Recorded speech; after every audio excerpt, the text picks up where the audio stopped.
तो काबा की कहानी हजरत इब्राहिम से शुरू नहीं होती, बल्कि इसकी बुनियाद तो इंसानियत की शुरुआत यानी हजरत आदम के दौर में ही रख दी गई थी। सबसे पहले आदम ने ही इस मुकद्दस घर को इबादत के लिए बनाया था, मगर वक्त गुजरता गया और फिर हजरत नूह के जमाने में वह खौफनाक तूफान आया जिसने पूरी दुनिया को पानी में डुबो दिया। उस तूफान की तबाही में काबा भी मिट गया और सदियों तक सिर्फ उसके निशान बाकी रह गए, जिनकी खबर सिर्फ अल्लाह के नेक बंदों और फरिश्तों को थी। सदियां बीत गईं और फिर दुनिया में एक ऐसे शख्स का आना हुआ जिसे अल्लाह ने अपना दोस्त यानी खलील कहा। यह थे हजरत इब्राहिम। उनकी मोहब्बत का ये आलम था कि अपने रब की खुशी के लिए वह अपनी सबसे प्यारी चीज भी कुर्बान करने को तैयार रहते थे। जब वह फिलिस्तीन में मुकीम थे तब उन्हें अल्लाह का हुक्म मिला कि वह उस पुराने घर को दोबारा तामीर करें। उन्होंने वह पुराने निशान ढूंढ निकाले और वहीं पर दोबारा इमारत बनाने का काम शुरू किया। यह मंजर बड़ा ही रूहानी था जब हजरत इस्माइल पहाड़ों से पत्थर ढोकर ला रहे थे और हजरत इब्राहिम अपने हाथों से उन पत्थरों को जोड़कर दीवार खड़ी कर रहे थे। जब दीवारें ऊंची हो गईं, तो हजरत इब्राहिम एक बड़े पत्थर पर खड़े हो गए ताकि ऊपर तक हाथ पहुंच सके। हैरानी की बात यह है कि उस पत्थर पर उनके पैरों के निशान छप गए, जो आज भी मकाम इब्राहिम के रूप में काबा के सामने मौजूद है और लोग इसे देखते हैं। जब ढांचा खड़ा हो गया तो जरूरत थी एक खास निशान की। तब जिब्राइल जन्नत से एक सफेद चमकता हुआ पत्थर लेकर आए, जिसे आज हम हजरे अस्वद कहते हैं। हजरत इब्राहिम ने उसे कोने में लगा दिया। रिवायतें कहती हैं कि शुरू में यह दूध सा सफेद था, मगर इंसानी गुनाहों को अपने अंदर जज्ब करते करते आज यह स्याह काला हो चुका है। दोनों बाप बेटे जब इस घर को बना रहे थे तो उनकी जुबान पर बस यही दुआ थी कि ए हमारे रब, हमारी इस कोशिश को कबूल कर लें और हमारी आने वाली नस्लों में एक ऐसी कौम पैदा कर जो तेरी फरमाबरदार हो। उस वक्त जो काबा बनाया गया था वह आज की तरह चौकोर यानी स्क्वायर नहीं था, बल्कि रेक्टेंगुलर था, और जो हिस्सा आज बाहर है, जिसे हतीम कहते हैं, वह उस वक्त काबा के अंदर ही शामिल था। उसके दो दरवाजे हुआ करते थे, एक आने के लिए और एक जाने के लिए, और ऊंचाई भी आज के मुकाबले कम थी। वक्त का पहिया चलता रहा और इस्माइल की औलाद वहां बसती गई और काबा की देखभाल करती रही, मगर धीरे धीरे लोगों के दिलों में मिलावट आ गई और जिस घर को एक खुदा की इबादत के लिए बनाया गया था, वहां लोगों ने बुत रखने शुरू कर दिए। फिर साल 570 ईस्वी का वह वक्त आया जो इतिहास में दर्ज होने वाला था। ये वही साल था जब आखिरी नबी की विलादत होने वाली थी। यमन का एक ताकतवर बादशाह जिसका नाम अब्राहा था, उसने देखा कि लोग यमन के खूबसूरत गिरजाघर को छोड़कर मक्का के उस साधारण से घर की तरफ क्यों भागे जा रहे हैं। जलन में उसने फैसला किया कि वह काबा को ही खत्म कर देगा ताकि लोग मजबूरन यमन आए। अब्राहा ने एक ऐसी फौज तैयार की जिसमें बड़े बड़े हाथी शामिल थे। अरब के लोगों के लिए यह मंजर खौफनाक था, क्योंकि उनके घोड़े भी हाथियों को देखकर डर जाते थे। वह तकब्बुर में मक्का की तरफ बढ़ा और रास्ते में कई कबीले रौंदता चला गया। इसी दौरान उसने मक्का के सरदार अब्दुल मुत्तलिब के कुछ ऊंट पकड़ लिए। जब अब्दुल मुत्तलिब अपने ऊंट लेने गए तो अब्राहा हैरान रह गया। उसने कहा, मैं यहाँ तुम्हारा सबसे मुकद्दस घर तोड़ने आया हूँ और तुम्हें अपने जानवरों की फिक्र है। तब अब्दुल मुत्तलिब ने एक ऐसी बात कही जो तारीख बन गई। उन्होंने कहा कि मैं इन ऊंटों का मालिक हूँ, इसलिए इनकी हिफाजत कर रहा हूँ, और रहा सवाल उस घर का, तो उसका भी एक मालिक है जो खुद उसकी हिफाजत करेगा। तुम मेरे जानवर वापस करो और जो चाहे करो। अब्राहा ने ऊंट वापस कर दिए और गुरूर में आगे बढ़ा। अब्दुल मुत्तलिब ने काबा के दरवाजे को पकड़कर दुआ मांगी कि ए रब, एक मामूली इंसान भी अपने घर को बचाता है, आज तू भी अपने घर की रक्षा कर। जैसे ही अब्राहा की फौज मक्का के करीब पहुंची, एक अजीब वाकया हुआ। उनके हाथी जमीन पर बैठ गए और आगे बढ़ने से इनकार कर दिया। फौजियों ने उन्हें मारा कोशिश की, मगर हाथी हिलने को तैयार न थे। अचानक आसमान का रंग बदलने लगा। समंदर की तरफ से परिंदों का एक बड़ा झुंड आया, जिनके पंजों और चोंच में छोटे छोटे कंकर थे। देखते ही देखते उन परिंदों ने वह कंकर उस फौज पर बरसाने शुरू कर दिए। वह कोई मामूली पत्थर नहीं थे, वह जिस्मों को चीर देते थे। पल भर में अब्राहा की वह घमंडी फौज भूसे की तरह बिखर गई और अल्लाह ने बिना किसी इंसानी फौज के अपने घर को बचा लिया। इस वाक़े के बाद भी जमाना बदलता रहा। हजरत इब्राहिम की तामीर को 2000 साल बीत चुके थे। बारिश और सैलाब ने काबा की दीवारों को कमजोर कर दिया था। मक्का के कुरैश कबीले ने फैसला किया कि अब इसे तोड़कर दोबारा मजबूत बनाना पड़ेगा। उन्होंने तय किया कि इस नेक काम में सिर्फ हलाल कमाई ही लगेगी। दीवार गिराने की हिम्मत किसी में नहीं थी, सब डर रहे थे। फिर खालिद बिन वलीद के वालिद आगे बढ़े और पहली चोट लगाई। जब उन्हें कुछ नहीं हुआ तो बाकी लोगों ने भी काम शुरू किया।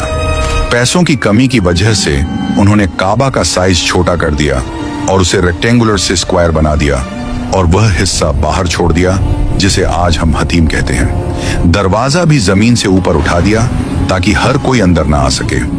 जब इमारत बन गई तो झगड़ा शुरू हुआ कि हजरे अस्वद को उसकी जगह कौन रखेगा। तलवारें खींचने ही वाली थी कि फैसला हुआ कि जो कल सुबह सबसे पहले मस्जिद में दाखिल होगा वही फैसला करेगा। किस्मत देखिए कि सबसे पहले आने वाले शख्स और कोई नहीं बल्कि मोहम्मद सल्लल्लाहु अलैहि वसल्लम थे, जो उस वक्त अभी नबी होने का ऐलान नहीं कर चुके थे। उन्होंने अपनी चादर बिछाई और पत्थर उस पर रखा और हर कबीले के सरदार को चादर का कोना पकड़वाया। इस तरह सब खुश हो गए और आखिर में उन्होंने अपने मुबारक हाथों से वो पत्थर दीवार में लगा दिया। वक्त गुजरा और उसी शहर में इस्लाम का सूरज चमका। फतेह मक्का का दिन आया तो नबी सल्लल्लाहु अलैहि वसल्लम ने काबा के अंदर रखे 360 बुत तोड़ दिए और दीवारों पर बनी तस्वीरों को मिटा दिया। बस उसी दिन से काबा सिर्फ और सिर्फ अल्लाह की इबादत के लिए पाक हो गया। पहले मुसलमान बैतुल मुकद्दस की तरफ मुंह करते थे, मगर फिर अल्लाह के हुक्म से काबा हमेशा के लिए किबला बन गया। लेकिन काबा की आजमाइश अभी खत्म नहीं हुई थी। सन 683 में जब अब्दुल्लाह बिन जुबैर ने खुद को मक्का में खलीफा घोषित किया तो यजीद की फौज ने मक्का को घेर लिया। उन्होंने पहाड़ों से आग के गोले बरसाए जिससे काबा का गिलाफ जल गया और दीवारें टूट गईं। मगर कुदरत का खेल देखिए कि अचानक यजीद की मौत हो गई और फौज वापस चली गई। इसके बाद अब्दुल्लाह बिन जुबैर ने काबा को बिल्कुल वैसा बनाया जैसा हजरत इब्राहिम ने बनाया था, यानी रेक्टेंगुलर और 2 दरवाजों वाला। मगर यह सुकून ज्यादा देर नहीं रहा। कुछ साल बाद अब्दुल मलिक बिन मरवान के हुक्म पर हज्जाज बिन यूसुफ ने मक्का पर फिर हमला किया। इस बार हमला और भी भयानक था। कई हफ्तों तक पत्थर बरसाए गए। अब्दुल्लाह बिन जुबैर बहादुरी से लड़े मगर शहीद हो गए। फतेह के बाद हज्जाज ने काबा को फिर से तोड़कर वैसा ही बना दिया जैसा कुरैश ने बनाया था, यानी स्क्वायर शेप में, और आज तक हम उसी शेप को देखते हैं। इतिहास का सबसे काला दिन तब आया जब साल 930 में करामतियों ने मक्का पर हमला किया। अबू ताहिर नाम का जालिम शख्स हथियार लेकर हरम में घुस गया। उसने हाजियों का कत्लेआम किया और चीख चीख कर कहा कि आज कहां है तुम्हारा रब। लाशों को जमजम के कुएं में फेंक दिया गया और वह जालिम हजरे अस्वद को उखाड़कर अपने साथ ले गया। 22 साल तक काबा बिना उस पत्थर के रहा। लोग डर के मारे हज पर जाना छोड़ चुके थे। आखिरकार मजबूर होकर और कमजोर पड़ने पर उन्होंने वह पत्थर वापस किया। सदियां गुजरती गईं और 1600 ईस्वी में एक भयानक सैलाब ने फिर काबा को नुकसान पहुंचाया। इस बार ऑटोमन सुल्तान मुराद ने बेहतरीन इंजीनियर्स बुलवाए और दुनिया के सबसे मजबूत पत्थरों से काबा को वैसा ही बनाया जैसा आज हम देखते हैं। एक दिलचस्प दौर वह भी था जब काबा के चारों तरफ 4 अलग अलग मुसल्ले हुआ करते थे। हनफी, मालकी, शाफी और हम्बली लोग अपने अपने इमाम के पीछे अलग नमाज पढ़ते थे। मगर 1924 में जब किंग अब्दुल अजीज ने मक्का फतेह किया तो उन्होंने इस फिरका परस्ती को खत्म किया और हुक्म दिया कि सब मुसलमान एक ही इमाम के पीछे नमाज पढ़ेंगे। आधुनिक दौर में 1979 में एक बड़ा हादसा हुआ जब जुहैमान नाम के एक बागी ने अपने साथियों के साथ हरम पर कब्जा कर लिया। वह दावा कर रहा था कि मेहदी आ चुके हैं। उसने दरवाजे बंद कर लिए और हाजियों को बंधक बना लिया। मजबूरन सऊदी फौज को हमला करना पड़ा। फ्रांस की स्पेशल फोर्सेस की मदद ली गई। टनल्स में छिपे बागियों को निकालने के लिए गैस और पानी का इस्तेमाल हुआ। 2 हफ्ते की खूनी जंग के बाद हरम को आजाद कराया गया। इन तमाम खूनी किस्सों के बावजूद काबा के कुछ ऐसे वैज्ञानिक पहलू हैं जो इंसान को सोचने पर मजबूर कर देते हैं। सदियों पहले जब कोई जीपीएस नहीं था, तब भी समंदरी जहाज काबा को सेंटर पॉइंट मानकर रास्ता ढूंढते थे। आज साइंस कहती है कि काबा के आसपास मैग्नेटिक फील्ड्स का संतुलन कमाल का है। शायद इसीलिए वहां जाने वाले को एक अजीब सा सुकून मिलता है। जरा गौर करें, मुसलमान काबा के इर्द गिर्द उल्टा घूमते हैं, यानी काउंटर क्लॉकवाइज।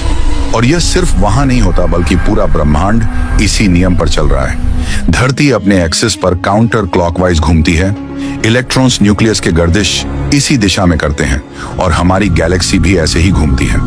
मुसलमान जब तवाफ करते हैं तो वह दरअसल कुदरत के इसी बहाव के साथ जुड़ जाते हैं। हजारों लोग जब एक साथ एक ही दिशा में घूमते हैं तो वहां एक जबरदस्त एनर्जी फील्ड बनती है। सूफी कहते हैं कि जैसे काबा के चक्कर लगाए जाते हैं, वैसे ही इंसान का दिल भी एक काबा है। नबी सल्लल्लाहु अलैहि वसल्लम ने भी फरमाया कि मोमिन का दिल अल्लाह का घर है। साइंस ने भी माना है कि हमारे दिल के चारों तरफ खून का बहाव भी उसी काउंटर क्लॉकवाइज दिशा में होता है, यानी इंसान के अंदर भी एक तवाफ चल रहा है।